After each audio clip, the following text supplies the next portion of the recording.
we go way back with Canada. We guys have been very supportive of our work, and some of the original EV work done with our system comes out of Canada.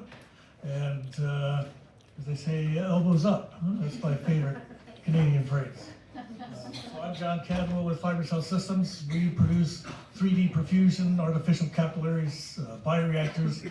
They're real good for culturing up lots of cells and collecting what they secrete. In this case, it's extracellular vesicles. And I do just want to mention, that's not going to do it.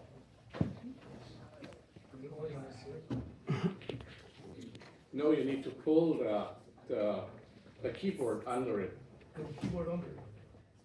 Ah. There we go, we got it. Okay. So I do just want to mention before I get started that this is our 25th year producing hollow fiber bioreactors. I'm kind of surprised myself. And on our website, we have a little AI bot that searches the web while we sleep, finding all our publications. So you can see we've got about 500 publications over the last 25 years. This is searchable and sortable, and so you can see all the different references related to extracellular vesicles. So I get a little outlines, I'm going to give a historical perspective.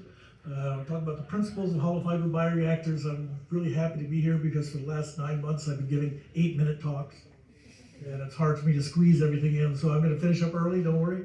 But if I get 10 or 12 minutes, I'm going to be really happy. So I'm curious, hollow fiber bioreactors have been around since 1972. How many have actually heard of or seen a hollow fiber bioreactor? We got one. That's actually, well, 2. So yeah, 95% plus haven't. The original reference for hollow fiber bioreactors is Richard Nasik in Science magazine, October 1972. He was looking for a more in vivo-like way to culture cells in 3 dimensions in a pulsatile perfusion bioreactor. It's only really been in the last 3 to 5 years that we can really know just how non-physiologic 2D glass culture is and how much more in vivo-like, how much more physiologic a 3D perfusion type cell culture system is. So then we're going to also talk about how we can do the impossible, see the unseeable, and we'll finish up a little bit about evolution and outer space. So we have something to look forward to.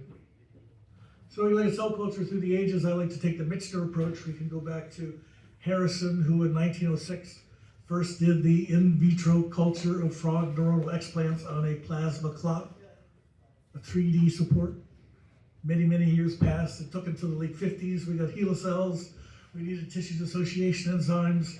I'm kind of old these days. When I was in graduate school, laminar flow hoods were not all that common. Laminar flow hoods didn't come around until the late 70s, early 80s. They were really developed for the electronics manufacturing industry, but low particle counts were important to set up a sterile field for cell culture. Prior to that, part of the reason that cell culture to this day is very restrictive in terms of habits and things that you do is that a lot of superstition was involved with cell culture in terms of how you're going to contaminate things. Let's keep in mind that Pasteur was correct. Life does not spontaneously generate. So we go from many years passing to glass and then plastic flask, 2D culture on a non-porous support. We want to scale things up. It's all about surface area to volume ratio. So here we get more surface area with roller bottles. We're using serum, which is inherently non-physiologic. Cells never see serum unless they're in an activated state. And here we are culturing cells in a monolayer culture, 2D flask using FBS, not physiologic. And furthermore, cells are going to be subject to something that is non-homeostatic. I'll never forget my college professor. We all have a college professor that had influence on them. In my case, it was Russ Long, Luther College, Decorah, Iowa, who hammered home the point about homeostasis. Life is about homeostasis. We want to keep things constant. Constant pH, constant temperature, constant glucose. We want to maintain things, and that's what all the systems in our body are here to do, maintain homeostasis. In cell culture, this doesn't happen. We talk about feast or famine. So we have the initial phase, lag phase. This is the time that cells are attaching to plastic. Even though we're using serum, they still need to generate some of their own microenvironment. We'll talk about that a little bit more. They're conditioning the media with their own factors, and it's taking some time to do this. Then we have a really short window of opportunity where we have optimum cell physiology for proper protein folding, for proper bioactivity of EVs, for proper cell physiology. And just when everything's good, it's time to digest them, split them, do it all over again. It's kind of the antithesis of homeostasis. So wouldn't it be nice if we had a way that we could more closely mimic the way that cells grow in vivo, control these parameters, and maintain them for extended periods of time? And in fact, that's exactly what we do with the hollow fiber bioreactor.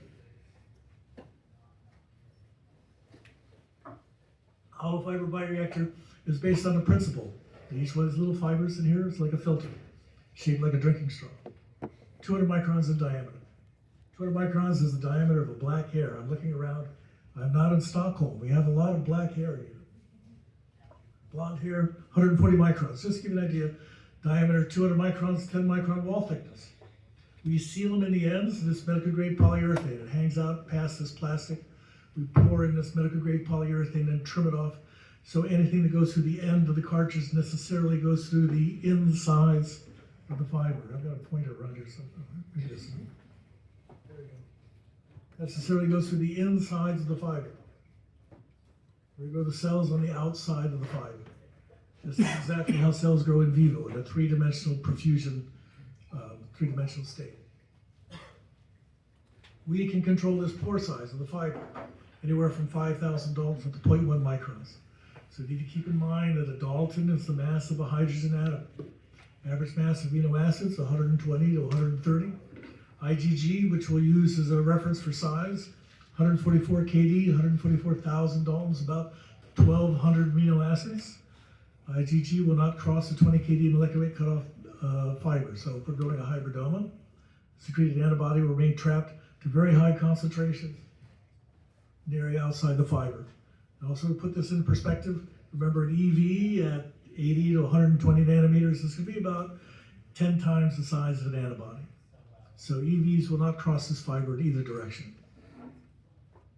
So pump media through the insides of the fiber, cells on the outside of the fiber, we've generated a semi-permeable barrier, a defined molecular weight cutoff between where the media is flowing and the cells are growing. So hollow fiber bioreactor is fundamentally different in 3 ways from any other way of culturing cells. The first is that, again, we have a tremendous amount of surface area in a small space. This particular cartridge has 1.2 square meters of surface area and a volume of 60 mils. 200 square centimeters per milliliter volume. Imagine a film 50 microns thick. That's the kind of surface area to volume ratio we have. This is why a hollow fiber bioreactor is the only way to grow cells at in vivo-like cell densities, 1 to 2 times 10 to the 8 cells per mil. And it's just in the past few years that we've learned to determine that when we grow cells at this kind of cell density, in vivo-like cell densities, the cells are able to generate their own microenvironment. We have to think about it. We talk a lot about microenvironment. Where does the microenvironment come from?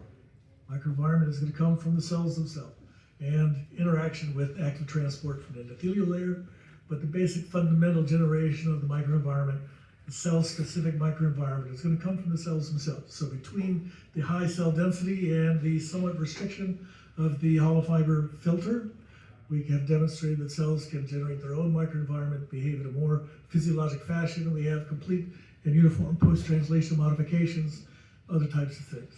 Secondly, the cells are bound to a porous support, not a non-porous plastic dish. Why is it that we have to split cells? We must maintain them as a monolayer.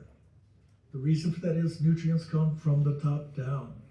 So cells pile up, the bottom layer doesn't get nutrients, they die, peeled off, float away. We must maintain them as a monolayer. In hollow fiber, nutrients come from the bottom up. So we never have to split the cells. Passage number is irrelevant. We've cultured a hybridoma for 1 year of continuous culture, producing antibody every 2 days. A glioma cell line, 2 years, continuous culture in the same cartridge.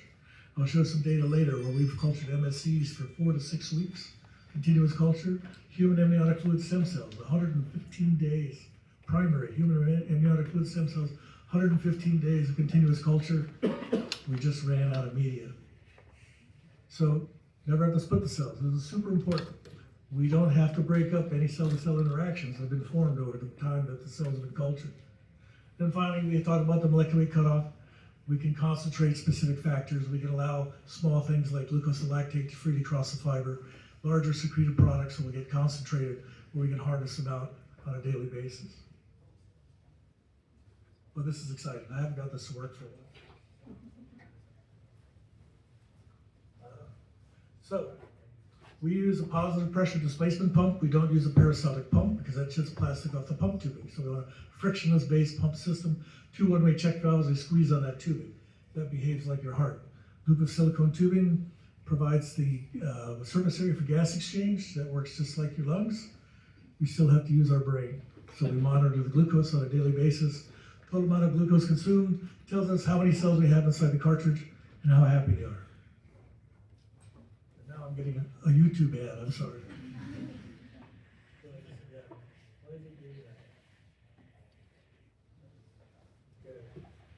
So we'll monitor the glucose in the reservoir bottle. Typically, the cartridge will consume 1 liter of media every 2 days. Just to give you an idea of the number of cells that we have in there. Secreted products trapped in the ECS, won't cross the fiber. Take our syringes, swishy, swishy, harvest it out.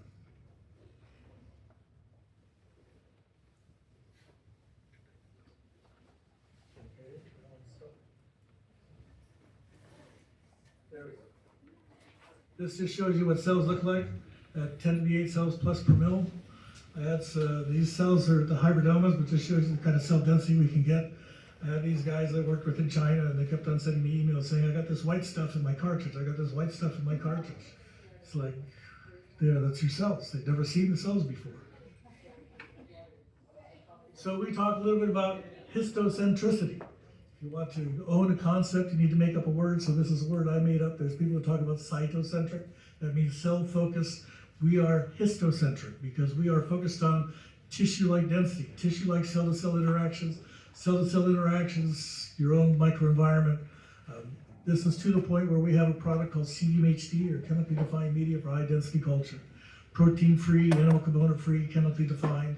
It is actually simplified and optimized for use with cells at high density.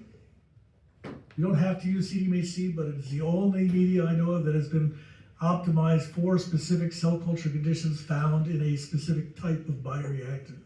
So you talk to the media people, they'll all say, oh, you must have a specific chemically defined media for each cell type you work with because they have all their own separate requirements for media support. CDMHD is unique in that it is actually a universal protein-free chemically defined media. As long as you can get the cells to high density, we can support them with CDMHD. So BHK, HO, 293, cardiac spheroids, a lot of different things we can show you we can support with our protein-free media and a basal media. This is due to the high cell density and them generating a physiologic specific microenvironment. We always ask the question, how many different medias do we have in the body? We can basically say 1, blood. Do cells ever see it? No. So all these different microenvironments have to come from somewhere. So it's very simple in the laboratory. We decided to make this a fairly manual system. It fits inside a CO2 incubator. Temperature is controlled by the incubator. Gas is controlled by the incubator. We have a really thin cord that goes through the door for power, so we don't have to worry about that. Moves easily into the hood. Good sterile technique is always a plus, as I said. Pasteur was correct. This is both the easiest and the hardest system to contaminate when it's outside of the hood, totally sealed, biosafe. In the hood, need to be a little bit careful with it. Just measure the glucose and harvest the product. Just a little reminder, I don't know how many times you people think about the amount of plastic waste we can generate, but this is the amount of plastic waste from 10 to the 9 cells. We save this amount of plastic 3 times a week. So the advantages for all cell types is we have a concentrated product, complete uniform post-translational modifications. We see reduced apoptosis. One of the things that really characterizes hollow fiber cell culture is the lack of host cell protein contamination, host cell DNA, apoptotic bodies, membrane fragments, because the cells die, but there's no stress on them, there's no shear, and so they don't break apart. So you'll see, I've got other slides where I can show you we've got 95% dead cells, and there's very small amount of protein floating around. So we see really low contamination with non-cellular products. Another important thing about CDMHC, all the other protein serum-free medias are going to contain a surfactant. We're worried about membrane shear on the cells in a spinner. We have no surfactants in CDMHD. And as again, we can get consistency of production for many months. Now we'll talk specifically about MSCs, because we are here at an EV meeting. So part of the definition of an MSC, let's keep in mind that we've not really seen, I'm sorry, you people over there, I've got to turn in the microphone, so I know you're over there. MSCs are defined by the fact that they stick to plastic and proliferate. But I can assure you, inside your body, in vivo right now, MSCs are not proliferating and doubling every 24 hours. They are not dividing inside you. So we are working with an artificially manipulated cell type when we're working with MSCs. So one of the things that we find about MSCs when we grow them in hollow fiber is they don't proliferate. It really took a while to figure this out. They do not proliferate. Bad news is they don't proliferate. Good news is they don't proliferate. If they don't proliferate, they don't differentiate. And we've been able to maintain MSCs in culture anywhere from 4. I got a guy in Ireland, in Dublin, who's going 12 weeks, primary MSCs, culturing them, continuously harvesting EVs every day. So bad news is we need a lot of cells to seed the cartridge, we'll show that. Good news is we can produce high numbers of EVs. In many cases, we've demonstrated in the literature enhanced bioactivity of these EVs when produced in 3D culture. So we know that MSCs, when they go in culture, they really spread out, they take up a lot of space. This is part of the problem that we have. When you look at a lot of the older literature with fiber cell and MSCs, you see people are seeding 10 to the 8 cells into the cartridge, and they think that's a lot. It's about 10%, 5% of what we can seed into the cartridge. So we're just learning still the large numbers of cells that we can seed into the cartridge. They take up so much area.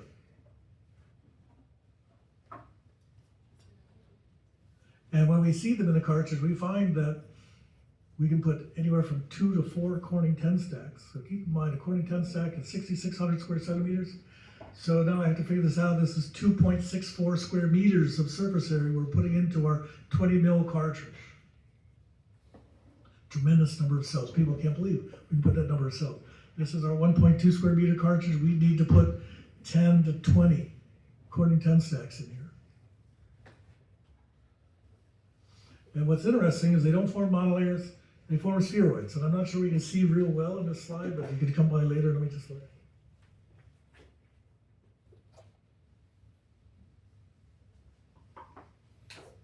The more cells we put in, the more spheroids we get. They all stay the same size. I have taken trypsin to these spheroids, 37 degrees for an hour. Swishy, swishy. Nothing. They are not coming out. So we have a few posters. So one of the things about MSCs not proliferating, or if they're not proliferating, we can use a transient technique to make a stable transfectant. And that's what we're doing here in this poster. We're using retrovirus to transfect with GFP. This is kind of one of these shot-in-the-dark things where we had any positive data. It was really good. So we had a little bit of, about 12% of EVs initially came out labeled GFP. So that's pretty good. But I'm very excited about this. We can use transient techniques to make a stable transfectant. Just a little side note then, we're talking about MSCs. We'll move a little bit on, but this is another data related to histocentricity. Placenta is a great source of MSCs, great source of stem cells. So we looked at it and said, okay, I submitted this grant to the Maryland Stem Cell Foundation. They said, this is non-hypothesis-based science. And I say, I'm a big fan of non-hypothesis-based science. So we digest this placenta, we get rid of the cord blood, we don't want any of that stuff. We digest it with collagenase, pull all the cells out. What do we got in there? Do we even know? Placenta is not a well understood organ.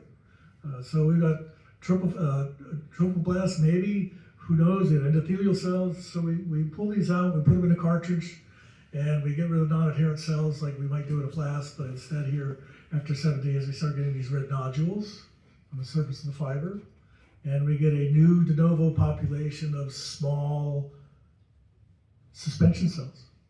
Very unusual to have a true suspension cell. We don't do digestion, we just swish out and pull it out.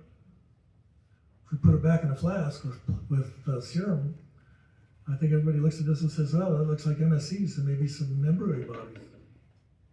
So what's interesting is that when we pull these cells out, we run them through flow, they're kind of what I'd call phenotypically indistinct. CD105 is an endothelial marker along with other stuff. We put it in a flask, 5 days later, 99% MSC positive. So I just say, this is another example of the kind of more in vivo-like way that things are happening inside a 3D hollow fiber cartridge. I think we've got MSC precursors coming out of here, and there hasn't been anybody to prove me wrong yet. We also work with Laura Perrin at Hospital for Sick Children in LA. So she has these EVs that come from human amniotic fluid stem cells. Again, unusual cells, they float around in the amniotic fluid, they're not adherent, they're suspension. EVs from these cells seem to cure kidney disease. She has Alport syndrome mice, genetic defect of the basement membrane of the nephron, and a lot of protein spills out in the urine. And we can see here 2 administrations of EVs, 12 weeks later, no protein in the urine. The NIH has told her, you will never make enough EVs to treat a patient. In our cartridge, in our poster here, we show, yes, our C2011, a dose a day. We can make a dose a day, 10 to the 14th EVs. We can make 10 doses in a day. Oops. We can make 100 doses a day. Now we're making 3,000 doses a month. So we've gone from impossible to 3,000 doses a month. And this is just our poster that we have here. It's just interesting. I've always been a serum to serum kind of guy, but this kind of disproves this. So the issue with the translation of these particular cells is they require a serum, and not just any serum. They need the Gibco SE serum, which is $2,500 a liter, and they need just not 5 or 10%, but they need 20% of it. So it's really kind of difficult to try and figure out how we're going to get that into the clinic. So what we're doing here basically, and I won't bore you with the details, but 115 days of continuous culture. We're trying some different types of serum. What I find interesting here, we try human platelet lysate. Nothing. Most people, so I want to shout out to Paolo Deviani, who runs the EV Core facility. Most people would say, oh, it's dead, they throw it out. No, he said, okay. Brings the serum back. And what's fascinating to me about this is normally in a culture when something like this happens, it means you've killed 99% of the cells. You've done a kind of a clonal selection and you've got one cell maybe that's going to come back. And it's going to be different than the rest of the population you started with. But in this case, we know they're not proliferating. This is not proliferation, this is just the cells saying, I don't like HPL. Give me some serum. And there they come back. That's really impressive. Different types of serum, and what's really interesting, I'm not here to give commercials for Rooster Bio, they're down the road for me, but they just happen to have a bottle of this serum media. This is Rooster Nourish.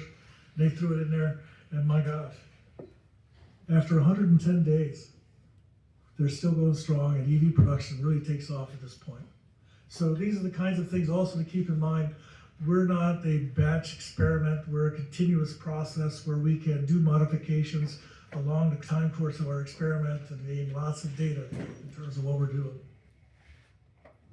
The other thing that's just interesting in this slide I'm going to show is that nobody's ever really looked at EV kinetics. And what I've seen is it seems like there's a maximum number of EVs. It's in the 10 to the 13th to the 14th range, after which either EV secretion is inhibited or there's reuptake. Haven't really kind of got that figured out, but there is a maximum number of EVs we can get in solution, which makes sense to me. This is Jeff Franklin at Vanderbilt University. He's part of the NIH non-cellular messenger RNA group.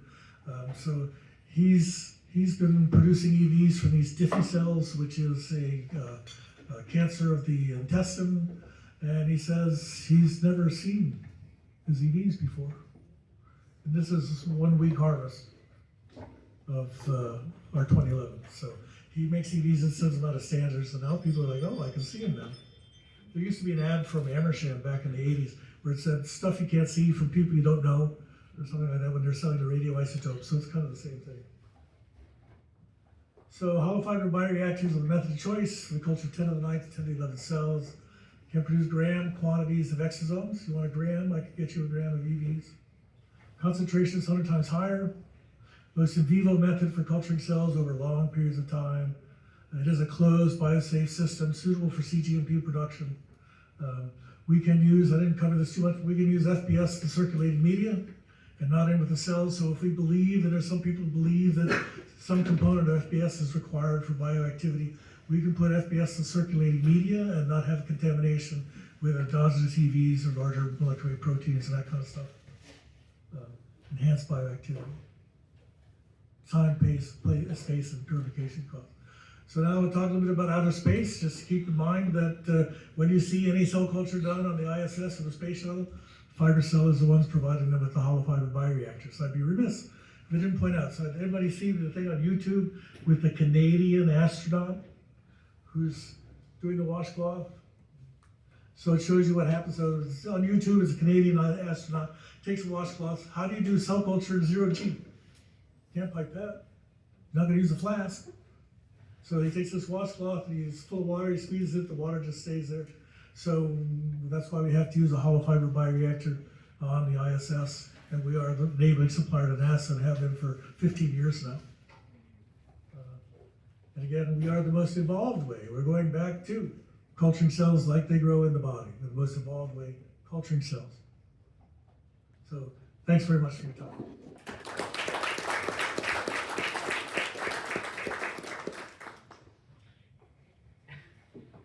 I'm happy to take any questions, but we'll also be at our table all week, or all of the next couple days. 2 days. Maybe I'll stay.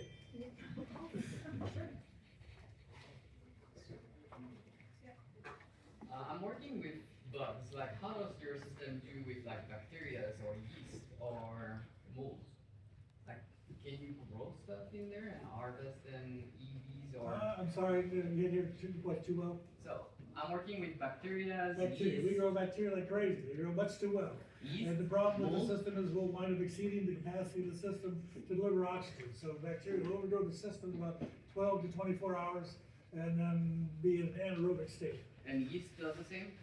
But if you reduce the number of bacteria, we also have complete protocols for doing antibiotic PK/PD. So the idea is that we can put in 10 to the 8th or 10 to the 10th bacteria and then add and remove antibiotics. So in that case, we're not letting them expand. So the problem is they grow way too well.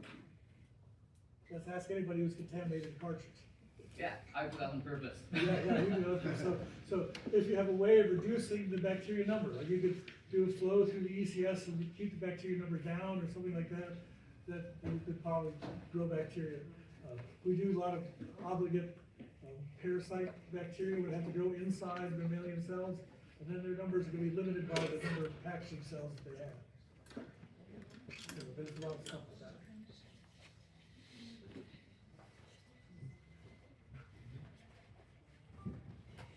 All right, well, hopefully I finished early, so you're done with lunch. And enjoy yourself for a bit.